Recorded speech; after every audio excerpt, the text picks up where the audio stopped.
Randy Couture versus Tim Sylvia. He was 43 years old, retired for over a year, and facing a 6'8" champion. Nobody thought Randy Couture had a chance. They were dead wrong. At UFC 68, Randy Couture walked into the octagon against Tim Sylvia, who was on a 6-fight win streak and stood nearly a foot taller.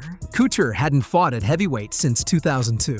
The odds makers labeled him a plus 400 underdog. Sylvia was supposed to crush him and keep the belt warm for the next contender, but the first punch changed everything. Just 9 seconds in, Couture landed an overhand right that dropped Sylvia flat on his back. The arena exploded. Nobody could believe what they were seeing. Couture didn't stop there. For 5 rounds, he out-wrestled and outstruck Sylvia, proving that experience, timing, and grit can topple size and power. By the end of 25 minutes, the scorecards were a formality. 50-45, 50-44, 50-45. Couture became the oldest champion in UFC history, a record that still stands. The moment cemented his legacy as the ultimate underdog turned legend. During the post-fight interview, he simply said, "Not bad for an old man." And if you think that was wild, wait until you see what happened when a Stockton brawler stepped up on 11 days' notice and shocked the world. Nate Diaz versus Conor McGregor, 11 days. That's all Nate had to prepare for the biggest fight of his life, and he turned it into an all-time upset. In March 2016, Conor McGregor was unstoppable, featherweight champ, the sport's biggest star, and a minus 400 favorite. When Rafael dos Anjos pulled out, Nate Diaz stepped in with barely a week's notice. Everyone assumed Conor would destroy him with precision striking. For the first round, it looked that way. McGregor landed 61% of his strikes, battered Nate's face, and walked him down. But Diaz was grinning through the blood. In round 2, everything flipped. Nate started landing crisp 1-2s and a right hook that wobbled Conor. The crowd erupted when Nate slapped McGregor across the face, pure Stockton disrespect. As Conor shot for a desperate takedown,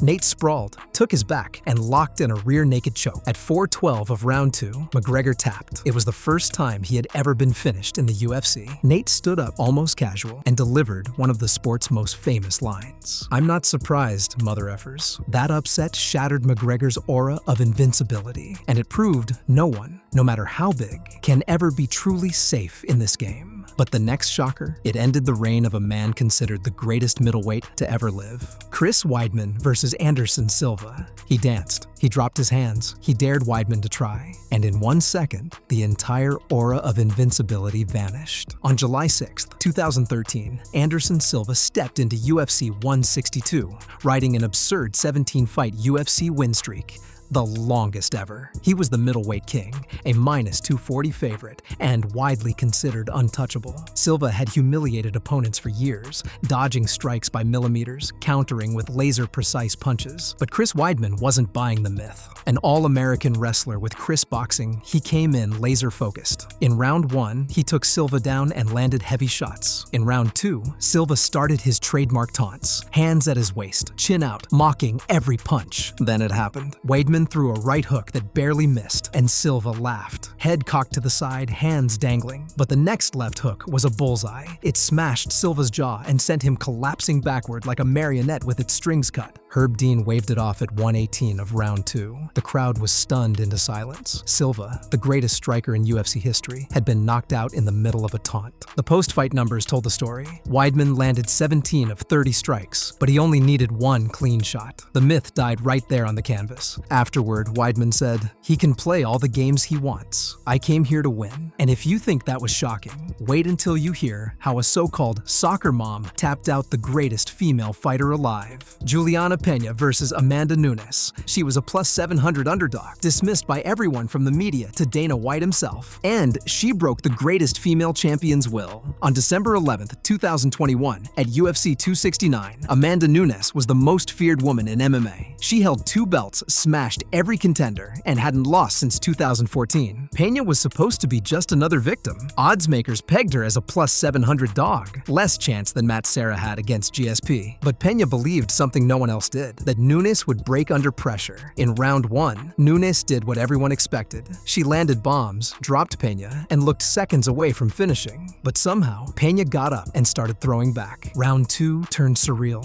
Pena walked Nunes down with stiff jabs and clean right hands, snapping the champ's head back again and again. You could see it in Amanda's eyes. Doubt, confusion, fatigue. Then, Pena stunned her with a combo, dragged her to the mat, and locked in a rear naked choke. At 3:26 of round round 2, Amanda tapped. The arena exploded. Pena said in her post-fight, "I told you, I would shock the world. I wasn't lying." That upset didn't just dethrone Nunes, it flipped the narrative of women's MMA. No one is unbeatable. Michael Bisping versus Luke Rockhold. No training camp, no sparring, just a phone call and a promise. "I'm going to knock you out." And then he did it. On June 4th, 2016, Michael Bisping finally got his title shot after 26 fights in the UFC. He was 37 years old, had lost to Rockhold before, and was a plus 600 underdog.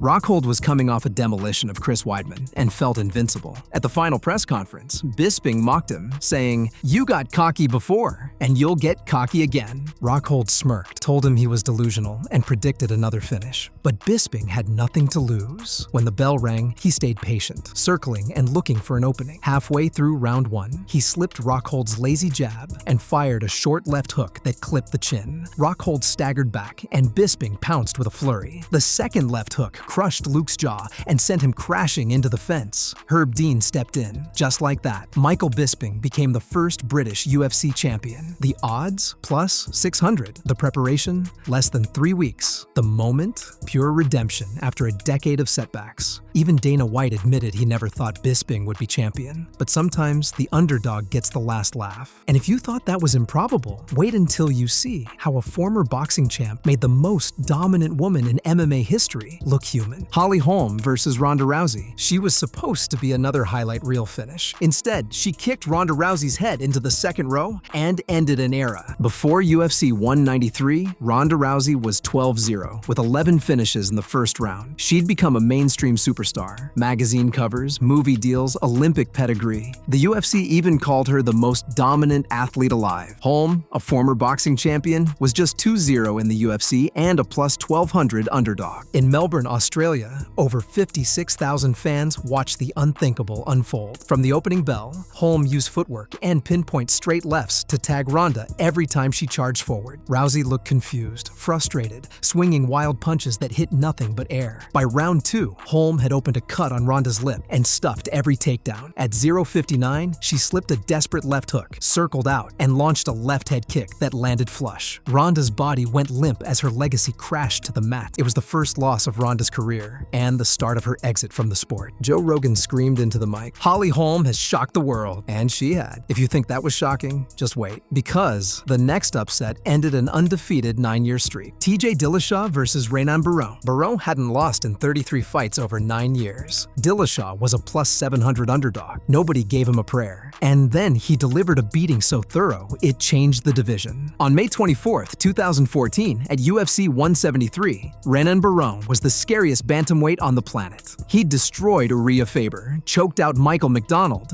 and looked unbeatable. TJ Dillashaw, stepping in as a late replacement, was dismissed as just another Team Alpha male hopeful. From the opening seconds, Dillashaw flipped the script. He used constant lateral movement, crisp angles, and clean combinations that made Barão look flat-footed. The first round alone stunned everyone. TJ dropped Barão with a right hand and nearly finished him. By round 3, Barão's face was swollen and his legs wobbled. The final sequence came in round 5. Dillashaw landed a head kick, then swarmed with punches until Herb Dean stepped in. The official time was 2:26 of round 5. Dillashaw had pulled off one of the biggest championship upsets ever, snapping a 33-fight unbeaten streak and becoming the new bantamweight king. Joe Rogan said afterward, "This is the greatest performance I have ever seen in a title fight." And it was. But nothing, absolutely nothing, compares to the upset that rocked GSP's world. Get ready. Matt Serra's miracle is next. Matt Serra versus Georges St-Pierre. It was supposed to be an easy defense for the welterweight GOAT. Instead, Matt Serra landed one right hand,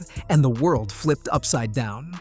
On April 7th, 2007, at UFC 69, Georges St-Pierre was on top of the world. He dominated Matt Hughes, won the undisputed title, and was a minus 1100 favorite. Serra, who'd earned his shot through the Ultimate Fighter 4, was given zero chance. He was 4 inches shorter, older, and known mainly as a jiu-jitsu coach. Early in round 1, GSP looked relaxed. But halfway through, Serra landed a clean overhand right that clipped Georges behind the ear. Suddenly, GSP's legs turned to spaghetti. Serra swarmed, landing bombs that forced GSP to turtle. More hammer fists, more rights. And at 3:25, the referee waved it off.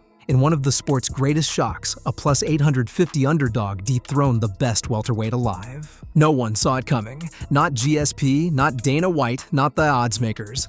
Serra's victory remains the biggest betting upset in UFC title history. In the rematch, GSP destroyed him, reclaiming the belt. But nothing could erase that night in Houston when the impossible became real. GSP later admitted, "I didn't take him seriously. I paid for it." And that's why in this sport, no matter the hype, anyone can win. These upsets prove no champion is safe. Subscribe now for more jaw-dropping stories, behind-the-scenes drama, and the fights that rewrote history. Drop your favorite upset in the comments below.